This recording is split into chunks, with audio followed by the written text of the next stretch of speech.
March 9, 1945, 11:58 p.m., 30,000 feet above the Pacific east of Honshu. The cockpit lights glow dim red. Metal hums, oxygen masks hiss like restrained breathing.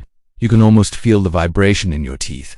A Boeing B-29 Superfortress cuts through the darkness, nose steady, wings wide, engines droning with a confidence that feels unnatural at this height. Inside the aircraft, Colonel Thomas S. Power checks his watch. Behind him, rows of incendiary bombs wait in silence, packed tight like coiled matches. Below, Tokyo sleeps. Wooden homes, paper walls, narrow streets stitched together like dry tinder. The city does not know it is about to burn. Far across the ocean, Japanese commanders once laughed at this machine, called it impractical, too complex, too delicate and overrated American toy. Now it is here. The B-29 formation stretches for miles, invisible but overwhelming. No tight bomber boxes. No daylight arrogance. This is something different. In Tokyo's Air Defense Command, Major General Tadaichi Wakamatsu scans reports that make no sense. Radar contacts appear, then vanish. Altitude readings conflict. Interceptor units scramble late. Too late. Japanese doctrine was built to fight high-altitude precision bombers, heavy flak. Carefully plotted kill zones, pilots trained to climb, engage, and break formations. But tonight, the bombers are not where they are supposed to be. They are lower, much lower. General Curtis LeMay made the call. Strip the guns, reduce the weight, fly under the jet stream, risk everything. In Washington, analysts warned him, losses would be catastrophic. Crews would be exposed. Night fighters would feast. LeMay listened, then ignored them. At 1:16 a.m., the first B-29 reaches the initial point. Tokyo Bay reflects moonlight like broken glass. The bombardier leans forward, hand steady, voice calm. Bombs away. Clusters of M69 incendiaries spill into the night, small, spinning cylinders designed not to explode, but to spread fire. They fall silently for several seconds. Then the city ignites. Flames crawl across rooftops. Fire leaps from house to house, faster than men can run. Wind pulls oxygen into the inferno like a bellows. Within minutes, the temperature rises beyond human tolerance. On the ground, civilians flee into streets that turn into ovens. Canals boil. Air itself burns lungs. Tokyo's fire brigades are helpless. Water lines rupture, engines stall, men drop their hoses and scream. Above it all, the B-29s keep coming, wave after wave. Japanese fighters finally intercept, but their cannons jam. Their engines overheat at low altitude. Pilots overshoot in the dark. They were trained for a war that no longer exists. Anti-aircraft guns fire blindly, shells bursting above empty sky. The bombers are beneath them, untouchable. In the command bunker, realization spreads like ice water. This isn't a raid. It's a demonstration. By 3 a.m., Tokyo is a single connected firestorm. Winds reach hurricane strength, feeding the flames inward. People suffocate standing upright. Over 80,000 will be dead by morning. From his aircraft, LeMay watches the glow from hundreds of miles away. He does not smile. He does not look away. He knows something has changed. The B-29 was never overrated. It was misunderstood. And tonight, Japan's leaders are about to understand the cost of that mistake. October 1943, Imperial Japanese Army Air Headquarters, Tokyo. The room smells of ink, cigarette smoke, and quiet confidence. Aerial intelligence photographs are pinned to a board, grainy images of a large American bomber still under development.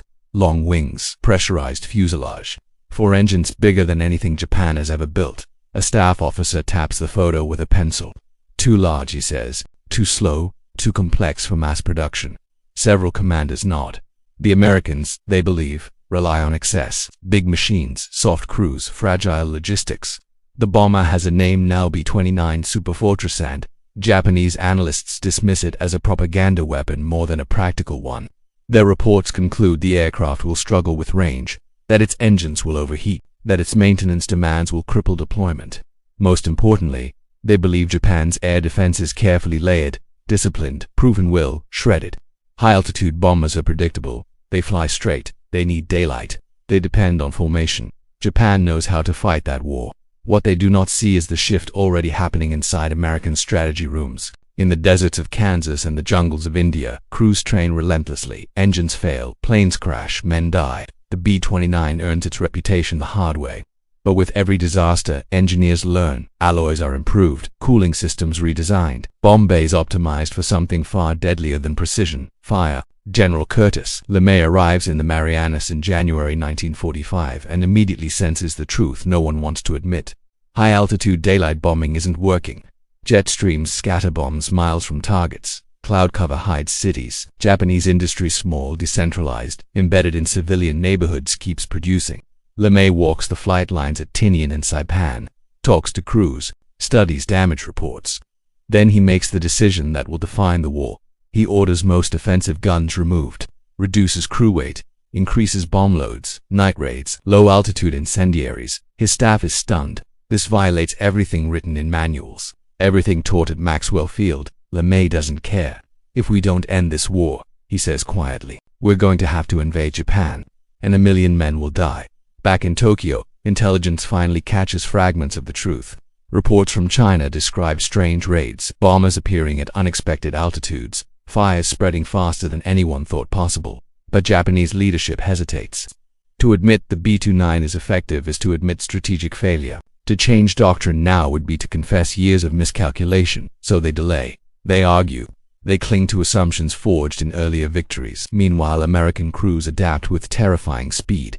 They learn to fly by dead reckoning at night, to navigate by coastlines and rivers, to drop fire in patterns designed not to destroy buildings but to erase cities. On March 9th, when the first incendiaries hit Tokyo, Japanese commanders finally see the truth in full color. The B-29 is not a bomber. It is a system, a weapon built around industrial dominance, tactical flexibility, and ruthless adaptation. By dawn, Tokyo is a scar visible from space, and the question echoing through Japan's high command is no longer if they underestimated the but how many cities they have left to lose. March 10, 1945.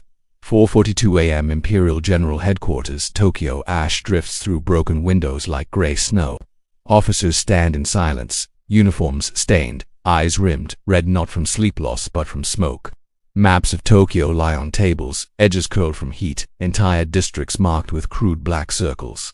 Gone, simply gone. Lieutenant General Yoshijiro Umezu listens as casualty estimates climb higher with every report. Tens of thousands, maybe more. Communications are fragmented. Entire police wards no longer exist. This was not how it was supposed to happen. Japan's air defense network was built on certainty, altitude bands, interlocking flak zones, predictable enemy behavior. But the B-29s broke every rule. Radar stations detected them too late. Flying low, the bombers slipped beneath optimal detection ranges. Searchlights swept empty sky while the enemy passed unseen below the cloud layer. Anti-aircraft batteries fired where the bombers should have been, not where they were. Fighters scrambled into chaos. The Ki-61 Heen climbs aggressively but overshoots. The Ki-45 Torio's heavy cannons prove useless in darkness against targets already gone. Night fighter units lack radar discipline. Pilots lose visual contact and fuel bleeds away. Some never return. A young interceptor pilot lands at Chofu Airfield shaking, eyes wide. He tells his commanding officer the bombers didn't fight back, didn't even try, they just kept flying. For years, Japanese commanders believed American crews lacked the nerve for sustained losses, that they would break under pressure. Instead, the B-29s returned night after night. Nagoya, Osaka, Kobe. Each raid follows the same pattern: Pathfinder aircraft first, dropping flares and incendiaries to mark targets. Then the main force arrives, flying independently, no formations to disrupt, no central point to attack.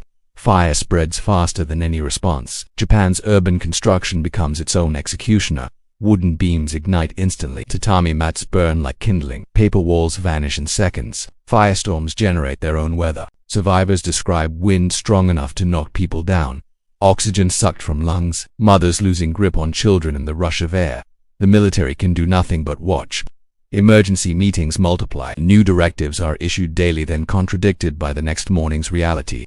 Ammunition shortages worsen. Fuel reserves shrink.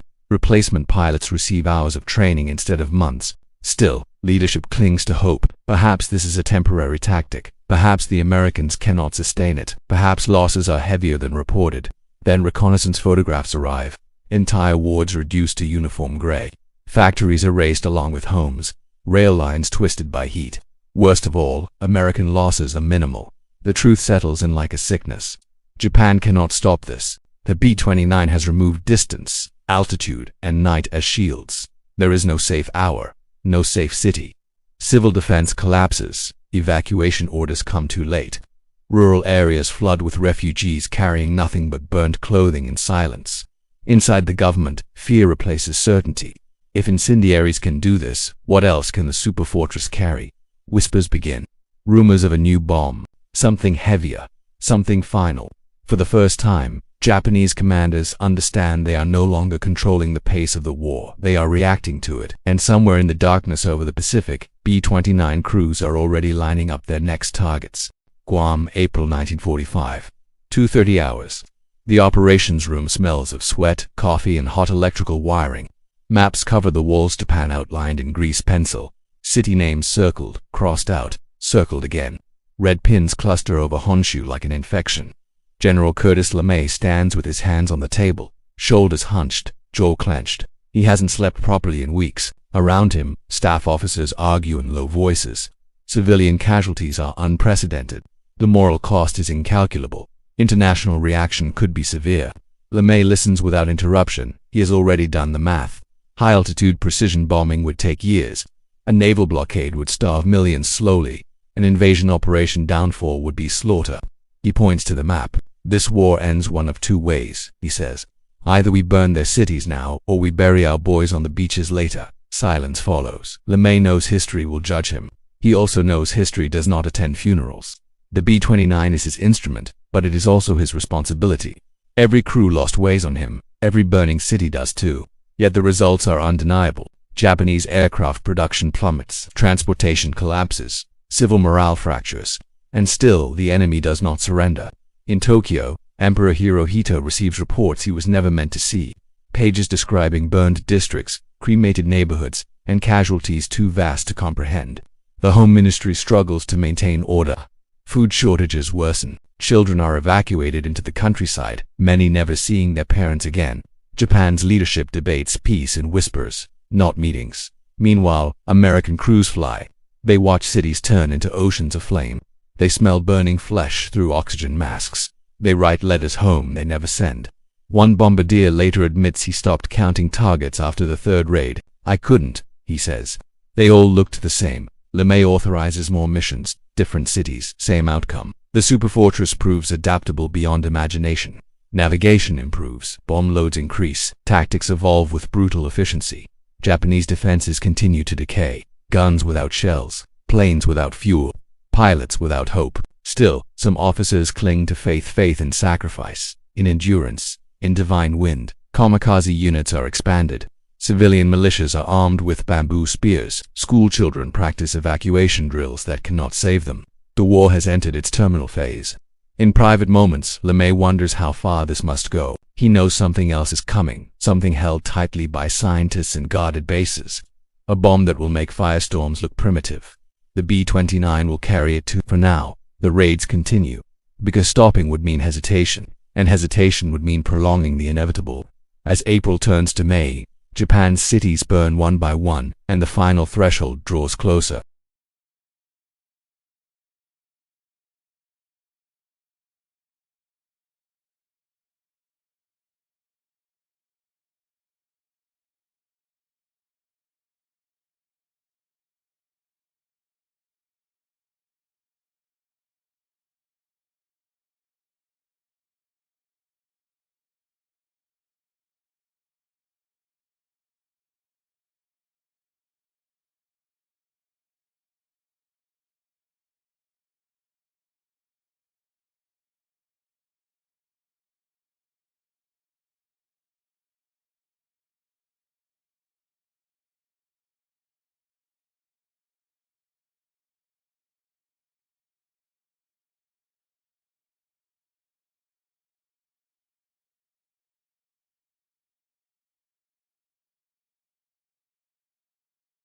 "43 seconds later, the world changes.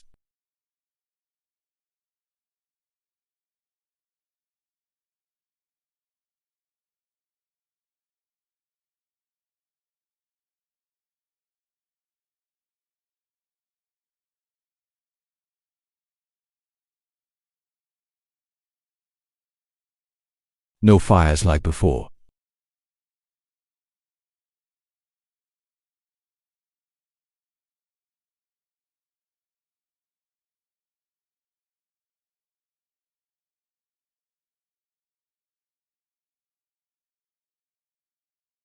His voice trembles as he acknowledges the new and most cruel bomb.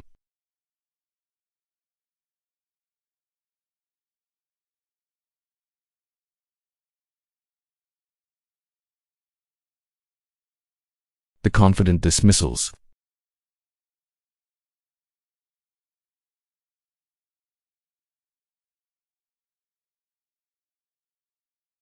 The B-29 was never just a bomber.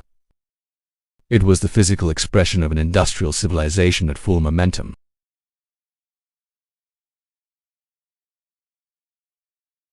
Firestorms broke the cities. The atomic bomb broke the will to continue. Curtis LeMay later says he would have been tried as a war criminal if America had lost. He accepts that. History is written by outcomes. For the men who flew the Superfortress, the victory feels hollow. They return home carrying images no parade can erase. For Japan, the lesson is carved into memory with unbearable clarity. Technology dismissed can become destiny. Arrogance can burn nations. And underestimating an enemy can end the world you are trying to defend. The B-29 arrived as an overrated rumor. It left as the aircraft that ended an era.